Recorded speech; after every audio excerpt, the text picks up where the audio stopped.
नमस्कार, स्वागत है आपका 18 आवर्स स्वदेश पर। आपके साथ मैं हूं अभिषेक सतवर्तम और आप देखना शुरू कर चुके हैं मिड कैप को लेकर हमारा खास शो मिड कैप मसाला।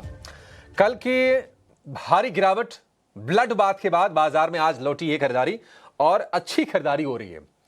अच्छी चीज ये भी है कि निफ्टी अपने गेंस को बना के रखने में या फिर उसे कंसोलिडेट करने में पूरी की पूरी कोशिश कर रहा है और निफ्टी की जो तेजी है वो है 400 अंकों के आसपास की।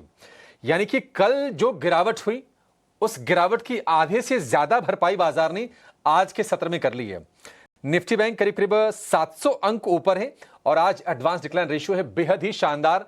आप देखेंगे कि करीब 2200 सवा 2200 शेयर मजबूत हैं और 400 शेयर एनएसई पर आज कमजोरी के साथ कारोबार करते हुए आपको दिखेंगे। सवाल यह है कि क्या टैरिफ को लेकर जो टेंशन थी वो खत्म हो गई है? क्या बाजार फिर से नई तेजी के लिए तैयार हो गया है या फिर आज की जो तेजी है इस पर बहुत ज्यादा बुलिश होने भरोसा करने की जरूरत नहीं है? आपके लिए हम ट्रेड भी समझेंगे, बाजार का मूड चेक करेंगे और मिडकैप में आपके लिए मौके कहां पर बन रहे हैं ये भी जानेंगे। लेकिन पहले देख लेते हैं कि आज मिडकैप का जो मेगा ट्रेंड है वो क्या है। और 3 तस्वीरें आपके सामने हम लेकर आएंगे। पहली तस्वीर में आपको दिखेगा बीएल, क्योंकि ये बड़ा ऑर्डर मिला है और बड़े ऑर्डर से हम देख रहे हैं कि शेयर में करीब 3% के आसपास की तेजी है। 300 रुपए तक ये शेयर रिकवरी में गया था, वहां से फिर से प्रॉफिट टेकिंग का शिकार हुआ रेसिप्रोकल टैरिफ को लेकर जब बाजार की टेंशन बढ़ी। लेकिन आज फिर से बाइंग हो रही है क्योंकि 2210 करोड़ रुपए का ऑर्डर मिला है रक्षा मंत्रालय से। अब ब्रिगेड मैसूर में इन्होंने नया प्रोजेक्ट के लिए करार किया है, 3% चढ़ा है ये शेयर और नए प्रोजेक्ट से अनुमान ये है कि करीब 225 करोड़ रुपए की आय हो सकती है कंपनी को। और एक और कंपनी जो अगर आप सेक्टर के लिहाज से देखेंगे तो थोड़ा सा माहौल अभी कॉशियस वाला है, थोड़ा सतर्क रहने का ही नजरिया तमाम एक्सपर्ट आपको दिख रहे हैं। लेकिन नेटको फार्मा में तेजी हो रही है क्योंकि भारत में नई दवा कंपनी लॉन्च करने जा रही है और शेयर में 2% ऊपर ये कारोबार होते हुए हम देख रहे हैं। दिल्ली हाई कोर्ट से रिस्डिप्लैम एक दवा है जिसको लॉन्च करने का आदेश, हरी झंडी कोर्ट की तरफ से मिल गई है और इसके चलते हम देख रहे हैं कि आज शेयर में तेजी हो रही है। ये 3 तस्वीरें आपके लिए। लेकिन चलिए आगे बढ़ेंगे और यह समझेंगे कि बाजार अपनी तेजी को क्या यहां से और बढ़ाएगा अगले 3 घंटे में। क्या आपको और तेजी बाजार में दिखेगी?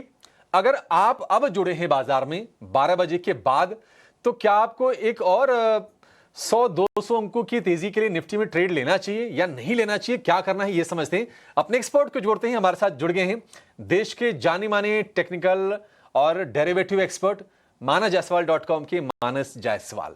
मानस जी, बहुत शुक्रिया आपका समय देने के लिए। स्वागत है आपके 18 आवर्स स्वदेश पर। चलिए शो की शुरुआत ही कर लेते हैं। इंडेक्स का पहले व्यू ले लेते हैं, उसके बाद शेयरों पर चर्चा करेंगे। लेकिन सबसे पहले निफ्टी का 3 घंटे का ट्रेड।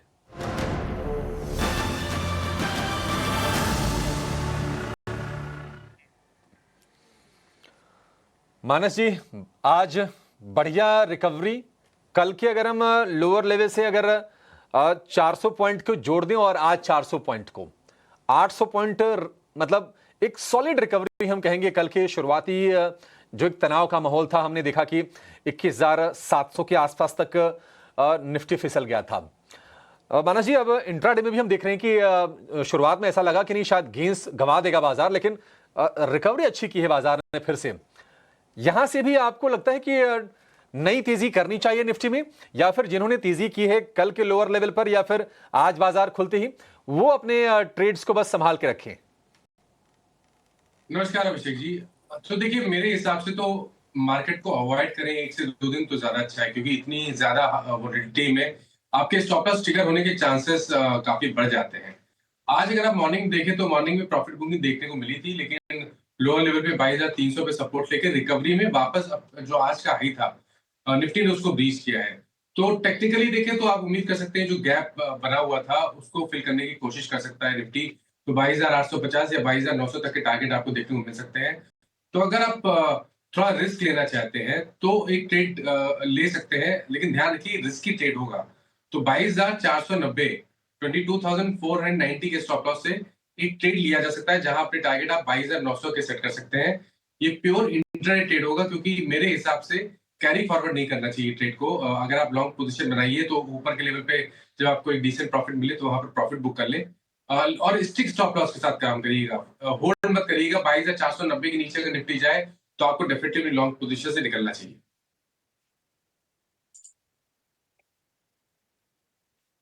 बाईस 900 तक की टारगेट, 22,490 ये हो जाएगा अब आपके लिए स्टॉप लॉस। बढ़िया है। देखिए 22,500 के आसपास अगर नीचे उसके जाए तो थोड़ा कॉन्फिडेंस आपका शेक होना चाहिए। ये टेक्निकल्स के लेवल बता रहे हैं और मानस जी भी यही कह रहे हैं। अच्छा मानस जी, बिल्कुल आपने जो कुछ कहा मैं 100% इत्तेफाक रखता हूं आपसे। विचार हमारे आपके मिल रहे हैं और विचारों के साथ साथ आज क्या इत्तेफाक है कि आपकी और हमारी टाई का कलर मिल रहा है मानस जी।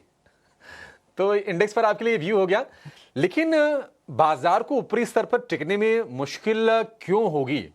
कुछ कुछ हम आपको ग्राफिक्स के जरिए बता देते हैं कि आखिर क्या हो सकती है प्रॉब्लम।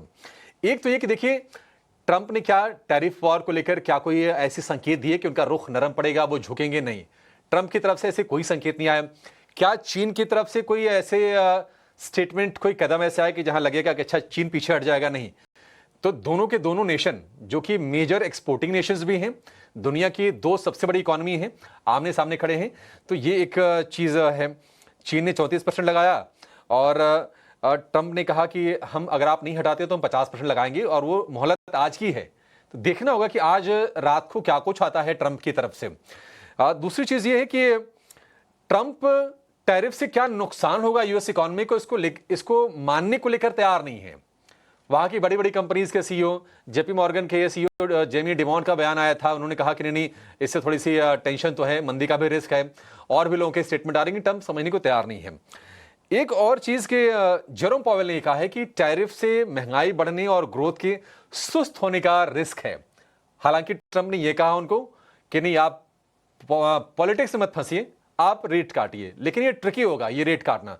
तो ये कुछ टेंशन है शॉर्ट टर्म में बाजार के लिए, तो इस पर आप ध्यान रखिए। और इसके चलते थोड़े से हो सकता है कि गेन्स कैप्ड हो, ट्रेडिंग बाउंस जो मिले उस पर आप अमल कीजिए। और मानस जी ने जो कहा, आपको जो लेवल्स बताए इंडेक्स में, वहां पर आपके लिए ट्रेड बन सकते हैं यहां से इंट्राडे बेसिस पर। स्टॉप लॉस आप बिल्कुल ख्याल रखिए चलेगा। मानस जी अब स्टॉक्स पर आ जाते हैं। आप जरा बताइए कि फिर शेयरों में मौके आपके हिसाब से कहां पर है? तो देखिए एक बाय और एक सेल रिकमेंडेशन रहेगा। बाय में वही स्टॉक है जो सबसे स्ट्रॉन्ग इस टाइम चार्ट पे लग रहा है, और वो है पिडिलाइट का। पिडिलाइट में अगर आप देखिए तो 2650 से stock high top higher bottom बना रहा था। अभी कुछ मिनटों पहले स्टॉक ने अपने 200 मूविंग एवरेज को रीगेन कर लिया। Fresh breakout price breakout chart पे देखने को मिला है। तो पिडिलाइट पे 2879 के स्टॉप लॉस खरीदारी की जा सकती है। 3000 तक के टारगेट्स पॉसिबल है। दूसरा एक सेल रिकमेंडेशन है जो कि ट्रेंड पे है, और यहाँ पर भी देखिए तो मैंने वही स्टॉक स्ट्रक्चर उठाया है जो कि सबसे वीक दिख रहा है चार्ट्स पे। आज एक गैप अप ओपनिंग देखने को मिली थी, लेकिन ऊपर सस्टेन नहीं हो पाया स्टॉक। मेरे ख्याल से यहाँ पर वीकनेस बढ़ने के चांसेस ज्यादा लगते हैं।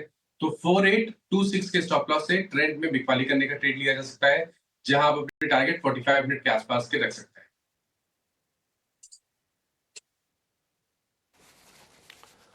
अच्छा, ट्रेंड अभी और गिरेगा। ट्रेंड ने आज शुरुआत की थी वैसे पॉजिटिव, लेकिन ट्रेंड देखिए अपनी तेजी को बरकरार रख नहीं पाया, और इसमें सेल कॉल भी आ गई मानस जी की तरफ से।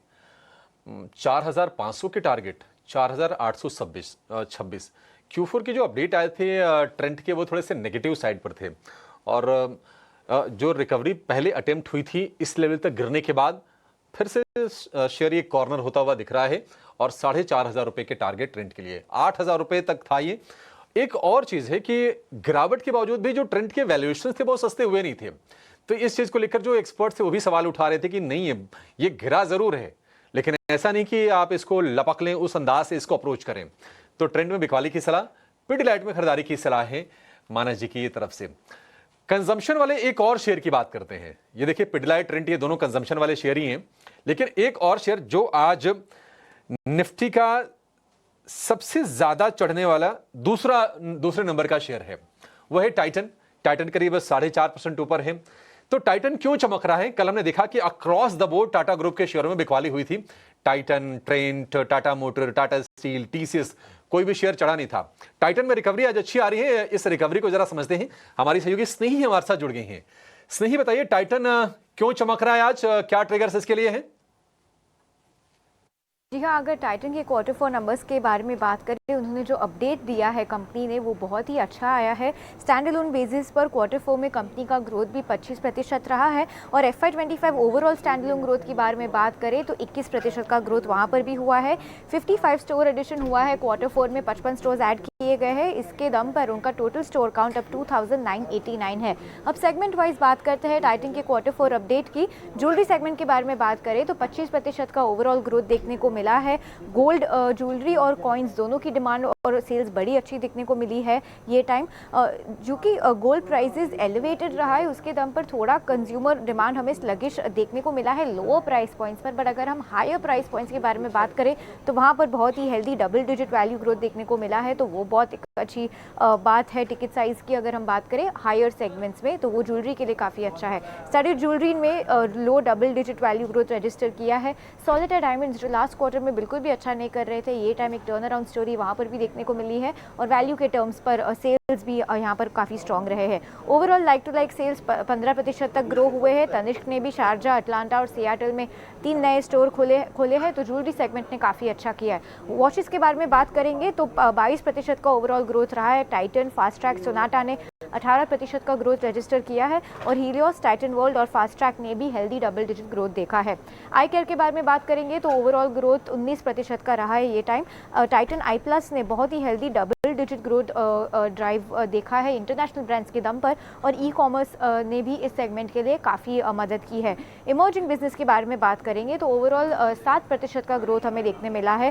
फ्रेग्रेंसेस 26% ऊपर है, फैशन एक्सेसरीज भी 12% ऊपर है। उनका जो फैशन सेगमेंट है तनेरा, उसके सेल्स अब वापस नीचे है, 4% नीचे, Q3 में भी नीचे थे, तो ये ज़रा सा बुरा लग रहा है टाइटन के लिए। कैरेट लेन ने भी अच्छा 22% का ग्रोथ देखा है और इसके दम पर जल्दी से देख लेते हैं कि ब्रोकरेजेस का क्या कहना है। मैक्वायरी ने अपना आउट परफॉर्म रेटिंग मेंटेन किया है, टारगेट प्राइस 4000। मॉर्गन स्टैनली ने ओवरवेट मेंटेन किया है, टारगेट प्राइस 3876 और सिटी ने अपना न्यूट्रल मेंटेन किया है, टारगेट प्राइस 3550। तो टाइटन के Q4 के नंबर्स काफ़ी अच्छे थे। ठीक है स्नेही, बहुत शुक्रिया आपका ये पूरा का पूरा अपडेट देने के लिए, बताने के लिए कि टाइटन क्यों चल रहा है और ब्रोकरेज हाउसेस का इस पर टेक क्या है। माना जी टाइटन पर जरा आप व्यू दीजिए। टाइटन मान लीजिए अब तो खैर जो जिस गेंद पे खुला बीच में लगा के नीचे आ गया शेयर, फिर से ऊपर जाने की कोशिश कर रहा है। 4% के आसपास की तेजी अभी भी है। दो अच्छी चीजें हैं, एक तो जो टैक्स बेनिफिट दिया गया बजट में, माना ये जा रहा है कि डिस्क्रिशनरी स्पेंड वाली जो कंपनीज है उनके लिए फायदा होगा, पहली चीज। दूसरी चीज ये है कि सोने के प्राइसेस अगर यहां से अगर नीचे आते हैं, क्योंकि ऑलरेडी काफी ज्यादा चले हुए थे, तो वो भी एक टाइटन के लिए टाइटन के हक में होगी। चार्ट्स क्या सजेस्ट कर रहे हैं? जो डैमेज होना था वो हो गया है और कहां से और तेजी आप देख रहे हैं मानस जी? टारगेट क्या होंगे आपके? सही है कि स्टॉक कोशिश कर रहा है बेस बनाने की, और ये बेस बनाने की जो एक्टिविटी है वो 200 वीक मूविंग एवरेज के आसपास हो रही है, तो ये काफी अच्छा है स्टॉक के लिए। रिवर्सल पॉइंट तो काफी सही जगह पर है, लेकिन फिर भी जब तक 3250 के ऊपर ना निकले तब तक मेरे ख्याल से यहाँ पर खरीदारी ना करें तो बेहतर रहेगा। उसका रीजन मैं आपको बता दूं, एक रेजिस्टेंस है, प्राइस रेजिस्टेंस है 3200 से लेकर 3250 की रेंज में। 3250 पर 100 डे मूविंग एवरेज आता है, 100 वीक मूविंग एवरेज आता है, 20 वीक मूविंग एवरेज आता है। तो जब तक ये 3250 का आंकड़ा ब्रेक ना करे तब तक एग्रेसिव होकर खरीदारी ना करें। हालांकि अगर आपने पोजीशन बना रखी है और आप 2 से 3 मंथ तो होल्ड कर सकते हैं, तो 2820 के स्टॉप लॉस से पोजीशन में बने रह सकते हैं। ठीक है, 2820 रुपए का स्टॉप लॉस हो जाएगा। मैं नोट भी कर लेता हूं मानस जी के टारगेट और स्टॉप लॉसेस। 2820 का स्टॉप लॉस होगा। 3150 रुपए पर फिलहाल ये शेयर कारोबार कर रहा है। आज एकमात्र शेयर है जो कमजोर है, वो है ट्रेंट। मानस जी ने ट्रेंट पर अपना व्यू दिया। टाइटन को लेकर बुलिश साउंड कर रहे हैं, यहां से मौके बन सकते हैं। और निफ्टी को लेकर मानस जी ने बोला था बाय करने को लेकर 22,490 का आपको स्टॉप लॉस सुझाया था, और इस वक्त निफ्टी ऑलमोस्ट डे हाई पर जाने की कोशिश कर रहा है। 475 अंक ऊपर आपको निफ्टी दिखेगा। 22,600 के ऊपर कारोबार कर रहा है और निफ्टी बैंक की जो तेजी हो गई वो हो गई है 800 अंकों के आसपास की। तो बाजार में बुल्स आज पूरे मूड में दिख रहे हैं। आज बाजार कह रहा है झुकेगा नहीं। एक छोटे से ब्रेक के लिए रुकेंगे और ब्रेक के बाद जब लौटेंगे तो मिड कैप में और कहां पर एक्शन हो रहा है वो टटोलने की कोशिश करेंगे और आपके लिए कुछ और बढ़िया ट्रेड्स लेकर आएंगे।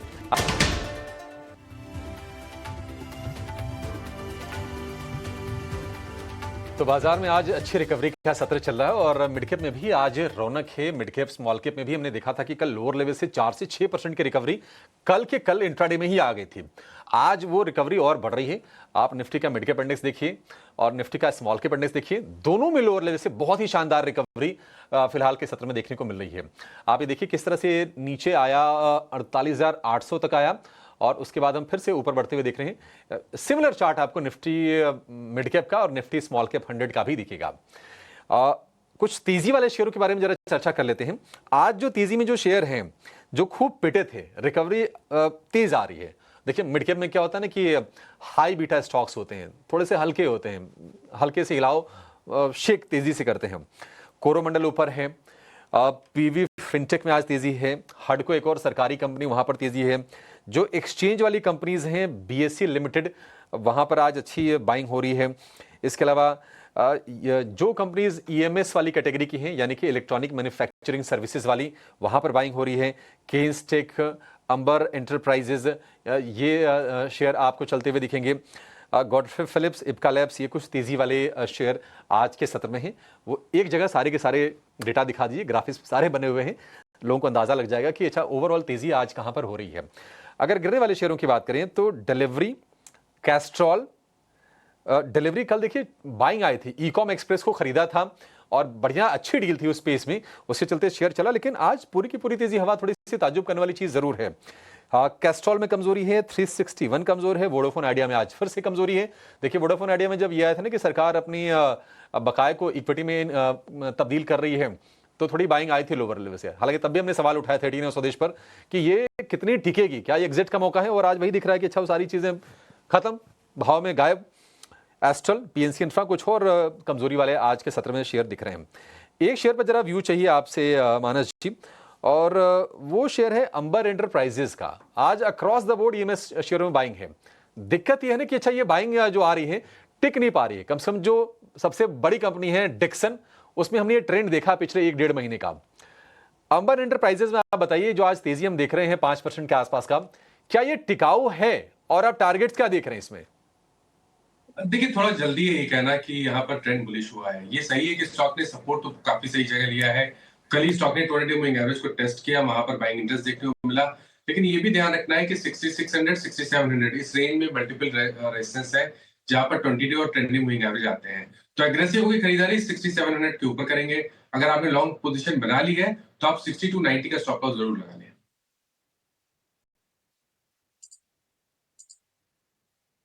ठीक है, ये आपके लिए हो गया अंबर एंटरप्राइजेस को लेकर ये व्यू। लेकिन एक जो बड़ा इवेंट जो बाजार की दशा और दिशा के लिए बहुत ही क्रूशियल है, वो है आरबीआई की क्रेडिट पॉलिसी।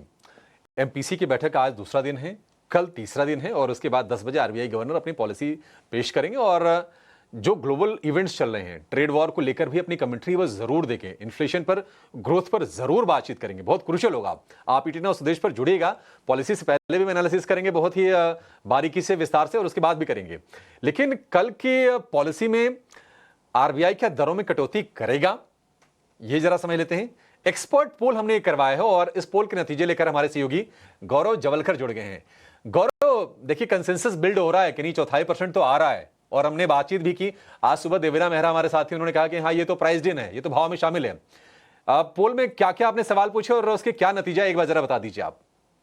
जी हाँ, तो ट्रम्प टैरिफ की वजह से पहले ही हमने देखा है कि कई ज़्यादा तरह की हमने वोलेटिलिटी मार्केट में देखी। बट इसी के साथ साथ अगर हम इंडियन मार्केट की स्पेसिफिकली बात करें तो आरबीआई एमपीसी मीट एक काफ़ी की इवेंट होने वाला है। और इसी के ऊपर अगर हम अनुमान की बात करें तो लगभग 90% इकोनॉमिस्ट का मानना यह है कि आरबीआई जो है वो आगे जाके 25 बेसिस पॉइंट का और एक रेट कट जो है इस मीटिंग में ले सकती है। उनका मानना यह है कि ये जो रेट कट है वो घटकर अभी 6% हो सकता है, हमारा जो रेपो रेट है। और उसके पीछे 2 रीजन है। सबसे पहले अगर हम बात करें कहीं पे इन्फ्लेशन की, जो कि 6% से भी ज़्यादा था कुछ महीने पहले ही, वो अभी अनुमान के हिसाब से 3.5% पे आ सकता है, जो कि 5 साल में सबसे लोएस्ट लेवल पे आ सकता है। अगर हम उसी के साथ साथ बात करें आईआईपी डेटा, जो कि एक इकोनॉमिक ग्रोथ दर्शाता है, वहाँ पे अगर हम बात करें तो फरवरी का अनुमान यह है कि जो आईआईपी है वहाँ पे ग्रोथ जो है वो 3.2% की ही हो सकती है, जो कि थोड़ी स्लो हो सकती है अगर हम पहले के कुछ क्वार्टर्स और मंथ्स को कंपेयर करें तो। इसी के साथ साथ अगर हम बात करें आरबीआई के स्टांस की, तो पहले ही हमने देखा था कि लिक्विडिटी में काफ़ी ज़्यादा बुलिश स्टांस आरबीआई ने रखा है। अगर हम बात करें Q4 की ही तो लगभग 6.9 लाख करोड़ तक कि लिक्विडिटी जो है वो आरबीआई ने पुश की है सिस्टम में, और उसके बाद ये जो सिस्टम डेफिसिट में थी, लिक्विडिटी डेफिसिट में, वो अभी सरप्लस में भी आ चुकी है। बट इसी के आगे आरबीआई का जो स्टांस है, जो फिलहाल के लिए न्यूट्रल है, वो कैसे रहेगा वो देखना काफ़ी ज़्यादा ज़रूरी रहेगा, क्योंकि कुछ इकोनॉमिस्ट का मानना यह है कि स्टांस जो है वो चेंज होकर अकोमोडेटिव हो सकता है, जबकि कुछ इकोनॉमिस्ट का मानना यह है कि ये जो स्टांस है वो आरबीआई न्यूट्रल ही रखेगा, क्योंकि कहीं पे अगर हम बात करें टैरिफ्स की तो उसकी वजह से ट्रेड वॉर जैसे कुछ सिचुएशन हमें देखने को मिल रहा है। इसी के साथ साथ कहीं पे अगर हम बात करें FY26 की, तो आरबीआई का मानना यह है कि 6.7% पे जीडीपी ग्रोथ रह सकती है। वहाँ पे कुछ अनुमान जो है वो चेंज होते हैं कि नहीं, वो देखना भी काफ़ी ज़्यादा ज़रूरी रहेगा, क्योंकि कहीं पे एक रिस्क जो है ग्लोबल टैरिफ की वजह से वो हर कंट्री पे है। बट ओवरऑल अगर हम बात करें फिलहाल के लिए 25 बेसिस पॉइंट का एक रेट कट जो है हमें आरबीआई एमपीसी मीट के दौरान देखने को मिल सकता है।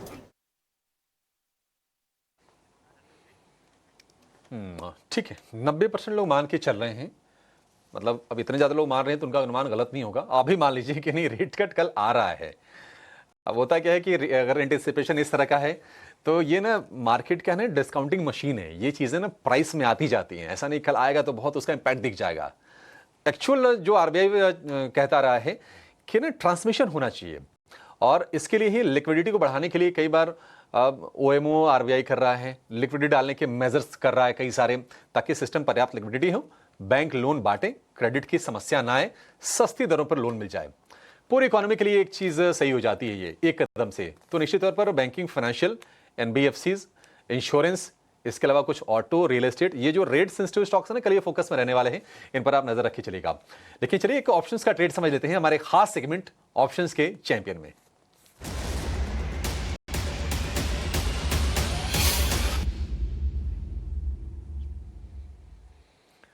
कोटक सिक्योरिटीज के अमोल आठवले हमारे साथ हैं। अमोल जी, बहुत शुक्रिया आपका समय देने के लिए। बताइए आज आपके हिसाब से ऑप्शंस, कौन सा ऑप्शंस गर्म होगा, कहां पैसे बनेंगे? जी नमस्ते and good afternoon. Bajaj finance के साथ जाना चाहूंगा। अप्रैल सीरीज का 9100 का call option positional point of view से देख रहा हूँ। 125 के आसपास मैंने पिक किया था, अभी थोड़ा सा ऊपर है। टारगेट निकल के आ रहे 200 रुपए के, और स्टॉप लॉस उसका रहेगा 95 रुपीज का।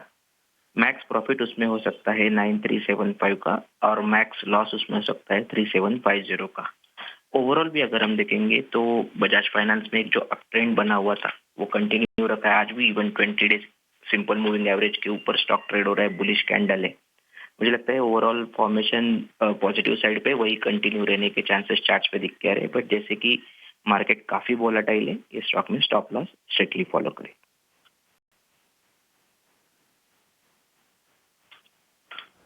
ठीक है, देखिए अमोल ने भी जो आपकी स्ट्रेटजी बताई ना, वो पॉलिसी से रिलेटेड ही है। कंज्यूमर फाइनेंस की दिग्गज कंपनी बजाज फाइनेंस, और इनके लिए भी फिर लोन सस्ता होता है बैंकों से। ये बैंकों से लोन लेते हैं, फिर लोगों को बांटते हैं, तो एक बढ़िया चीज़ इनके लिए हो जाएगी अगर रेट कट आता है तो। 91 वाली कॉल खरीदनी है आपको 125 के भाव पर। लक्ष्य 200 रुपये, स्टॉप लॉस 95 रुपये, अधिकतम मुनाफा 9375 और अधिकतम नुकसान होगा 3750 रुपये का। आज आप देखेंगे अमोल, बहुत शुक्रिया आपका ये बेहतरीन स्ट्रेटजी हमारे दर्शकों को बताने के लिए। आज आप देखेंगे ना कि होता क्या ना कि बाजार फिर ना हल्का सा मैच्योर जब होता है तो आपको सिग्नल्स क्लियर देता है कि कहाँ पर पेन है, कहाँ पर उत्साह आपको करना चाहिए। कंजम्पशन वाले शेयर आज चल रहे हैं, बैंकिंग शेयर चल रहे हैं। इसके अलावा अगर आप देखेंगे तो वो शेयर चल रहे हैं जहां पर अमेरिका में कम एक्सपोर्ट होता है, वहां से कम आय आती है। बायोकॉन उसी का एक प्ले है। आज वायदा के ये टॉप गेनर है। किसी और शो में बायोकॉन पर चर्चा जरूर करेंगे। फिलहाल इस शो को यहीं पर समेटेंगे। मानस जी, बहुत शुक्रिया आज समय देने के लिए और तमाम शेयरों पर, बाजार पर अपना बहुत ही क्रिस्प और क्रिस्टल क्लियर एनालिसिस करने के लिए। Thank you so much sir. इस शो को फिलहाल यहीं पर समेटेंगे, एक छोटा सा ब्रेक लेंगे। ब्रेक के बाद लेकर आएंगे कॉर्पोरेट कनेक्शंस। आपकी जाएगा नहीं। नमस्कार।